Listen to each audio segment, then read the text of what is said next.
To yet another episode of Sajas. സജാസിൽ ഞാൻ ഇന്ന് വെയർ ചെയ്തിരിക്കുന്നത് നല്ലൊരു പ്രീമിയം ക്രേപ്പ് സിൽക്കില് പ്രിന്റഡ് ആയിട്ടുള്ള ഒരു ഫാബ്രിക് ആണ്. റെഡിമെയ്ഡ് സൽവാർ സെറ്റ് ആണ്. എൽബോ സ്ലീവ്സ് ആണ് വരുന്നത്. നെക്ക് ലൈനില് ചെറിയ ചെറിയ കാന്ത നോട്ടിങ്സ് കൊടുത്തിട്ടുണ്ട്. ഒരു ബട്ടൺ വെച്ചിട്ടുണ്ട് ഇവിടെ.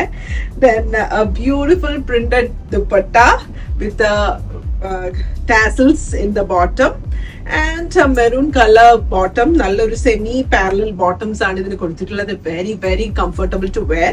ഞാൻ ഇതിന്റെ കൂടെ പെയർ ചെയ്തിരിക്കുന്നത് നമ്മുടെ ഗ്ലാസ് ബാംഗിൾസ് ആണ്. മെറൂൺ കളറിലെ കട്ട് വർക്ക് വരുന്ന ബാംഗിൾസ് ആണ്. ഞാൻ സെൽഫ് കട്ടിങ് വന്നിട്ടുള്ള ബാംഗിൾസ് ആണ് ഞാൻ വെയർ ചെയ്തിട്ടുള്ളത്. ഇതുപോലെ ഒരുപാട് കളക്ഷൻസ് സജാസിൽ അവൈലബിൾ ആണ്. ടൈലറിംഗ് ഫെസിലിറ്റി അവൈലബിൾ ആണ്. നിങ്ങൾക്ക് ഇത് ബുക്ക് ചെയ്യണമെങ്കിലും ഞങ്ങളുടെ വാട്സ്ആപ്പ് നമ്പർ 0527367418 വാട്സ്ആപ്പ് ചെയ്യാം. Or else you can visit our store which is located in Mohesna. Once again, thank you all. Thanks for watching. Sajas.